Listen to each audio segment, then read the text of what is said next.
प्रिय विद्यार्थियों, ई क्लास में एक बार पुनः आपका स्वागत है।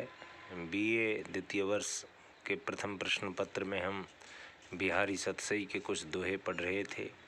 उसी श्रृंखला में आज पुनः कुछ नवीन दोहों के साथ मैं रामजीत यादव सहायकाचार्य हिंदी, राजकीय महाविद्यालय तिजारा अलवर। तो आप जैसा कि स्क्रीन पर देख रहे हैं, हमारे जो पहला दोहा है वो है, हरी छवि जल जब ते परे तब ते छिन बिछरेन, भरत ढरत बूढ़त तरत रहत घरी लो नैन। यहाँ श्री कृष्ण नायक हैं और नायिका उनके विरह में व्याकुल है। गोपी राधिका उनके विरह में व्याकुल है। उस विरह की व्याकुलता का ही वर्णन यहाँ पर एक सखी के माध्यम से कवि करते हैं कि हरी छवि जल जब ते परे, क्योंकि ये नायिका श्री कृष्ण की याद में हमेशा रोती ही रहती है और उसके अश्रुपूरित नेत्रों का वर्णन इसमें किया गया है।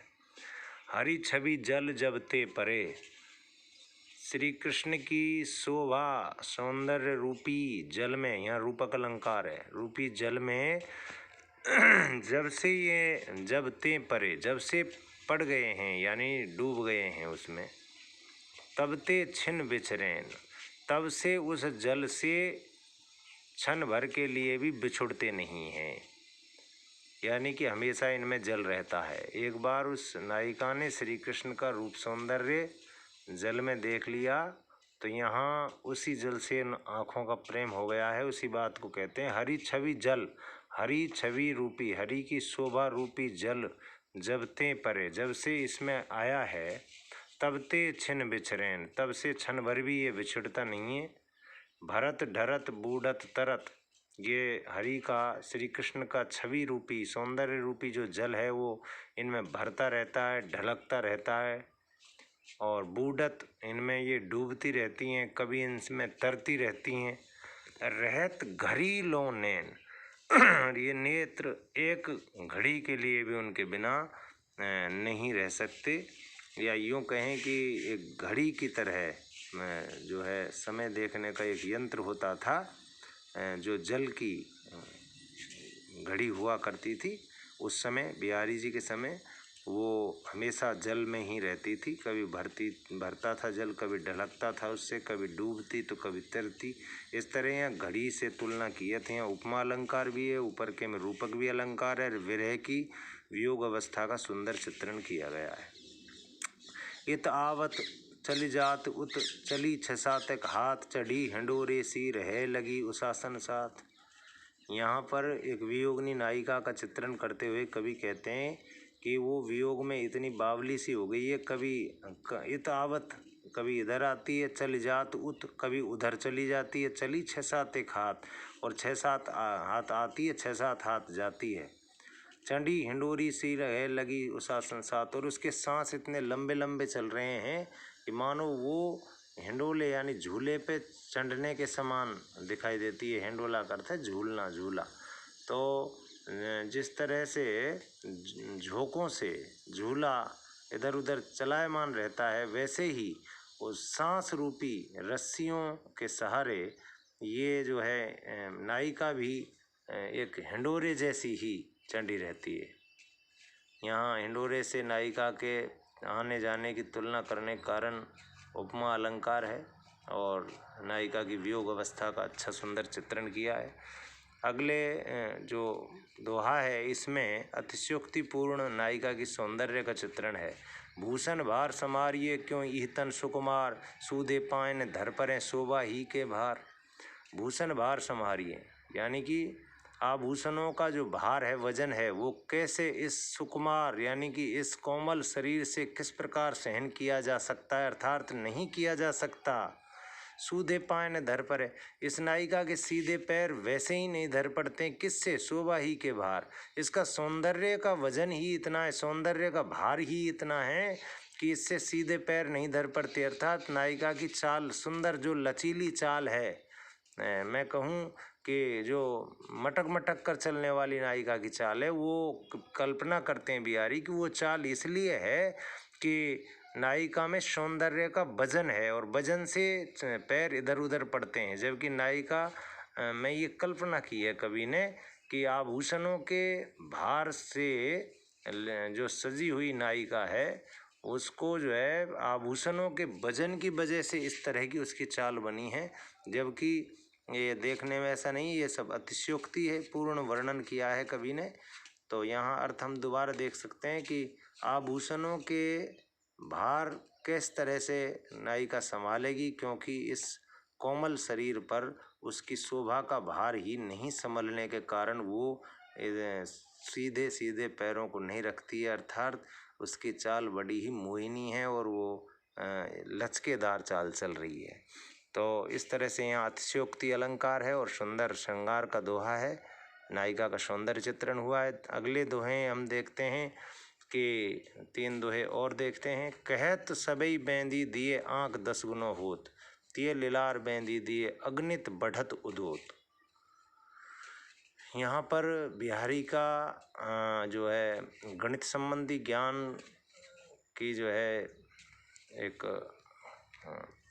हम कहेंगे कि उनकी विद्वता, गणित संबंधी ज्ञान का जो है दर्शन हमें होता है। कहत सबई बेंदी दिए, सभी लोग कहते हैं कि बिंदी देने से, बिंदी यानी जीरो, यहाँ बेंदी का अर्थ है जीरो। आँख 10 गुना होत, आँख मतलब अंक, अंक 10 गुना होता है। जैसे 1 के सामने हम बिंदी रख देंगे, जीरो रख देंगे तो वो 10 गुना अंक हो जाता है। लेकिन ये नीचे की पंक्ति में कहते हैं तिये लिलार, इस सुंदरी के लिलार का अर्थ है मस्तिष्क पर, इस सुंदरी के माथे पर बिंदी दिए, बिंदी यानी कि जो सुहाग का जो सौंदर्य का जो मेहंदी है माथे पर, वो देने से अगणित बढ़त उदूत, अनगिनत बढ़त उदूत मान प्रकाश चमक। इसका जो सौंदर्य है इस नायिका का, वो इसके मस्तिष्क माथे पर बिंदी लगाने से अनगिनत बढ़ जाता है। हमने ये सुना है कि जीरो लगाने से अंक में 10 गुना वृद्धि हो जाती है, लेकिन इस नायिका के माथे पर बिंदी लगाने से तो इसका जो रूप सौंदर्य है, उदूत रूप सौंदर्य है, वो अगणित बढ़त, अनगिनत बढ़ता है। अर्थात ये बड़ी विचित्र बात है।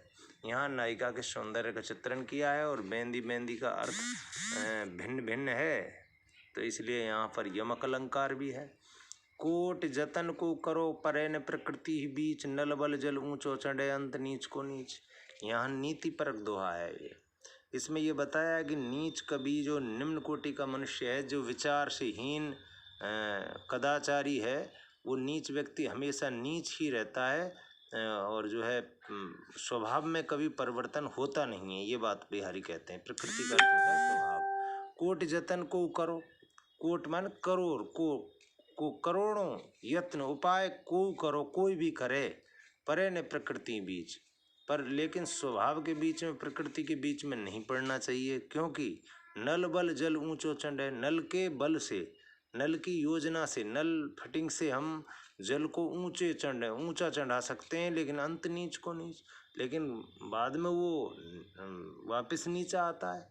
आप जानते हैं कि नल से जो जल आता है वो नल के बल से ऊपर आता है, लेकिन बाद में वो वापस नीचे ही गिरता है। तो यहाँ एक उदाहरण दिया है और ये बिंब प्रतिबिंब भाव होने से यहाँ दृष्टांत अलंकार भी है। कोट जतन को करे परे न प्रकृति बीज, नल बल जल ऊंचो चढ़े अंत नीच को नीच। तो यहाँ पर समानता दिखाई है कि नीच के स्वभाव और नल के जो जल है वो ऐसा ही रहता है, उसकी जो फितरत है, जो उसकी प्रकृति है, जो स्वभाव है, वो कभी बदलता नहीं है। इसलिए स्वभावो ही दुरतिक्रमो वाली जो संस्कृत की सूक्ति है वो प्रसिद्ध है ही, बदला नहीं जा सकता स्वभाव, इसलिए नीच से बचना ही ठीक है, वो बदलता नहीं है कभी। आप इस अंदेशे में कभी नहीं रहें कि ये व्यक्ति सुधर गया, नीच कभी सुधरता नहीं है। बिहारी जी यहीं ये बात बताना चाहते हैं। अगली एक नायिका की सुंदरी नायिका जो है उसके विषय में कवि कहते हैं कि उसका रूप सौंदर्य बड़ा ही विचित्र है। लिखन बैठ जा की छवि गही गई गर्भ गरूर, भये न केते जगत के चतुर चितेरे कूर। लिखन बैठ जा की छवि, एक सुंदरी नायिका है जिसका रूप सौंदर्य पल पल में बदलता रहता है और वो नित्य क्षण प्रति क्षण अद्भुत शोभा संपन्न होता रहता है। लिखन बैठ जा की छवि, जिस नायिका की छवि को लिखने के लिए, चित्रित करने के लिए गही गई गर्भ गरूर, गही गई माने प्राप्त करके, गर्व का अर्थ होता है गर्व, घमंड, गरूर घमंड में, घमंड और बड़े बड़े गर्व घमंड को लेकर के जो चित्रकार, चतुर मान कुशल, चितेरे मान चित्रकार, भय ने कहते जगत के, कितने जगत के चतुर चित्रकार भी विफल हो गए।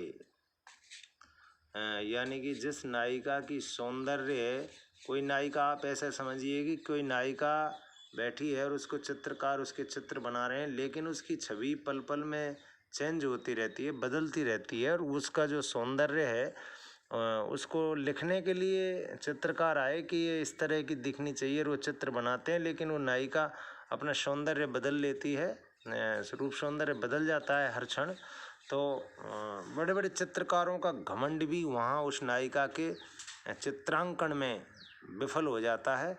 और यहाँ बिहारी जी उस नायिका के अप्रतिम रूप सौंदर्य का चित्रण ही इस दोहे में कर रहे हैं। और आज के वीडियो में बस इतना ही। बहुत बहुत धन्यवाद। आगे अगले वीडियो में पुनः आपसे मुलाकात होगी। तब तक के लिए नमस्कार।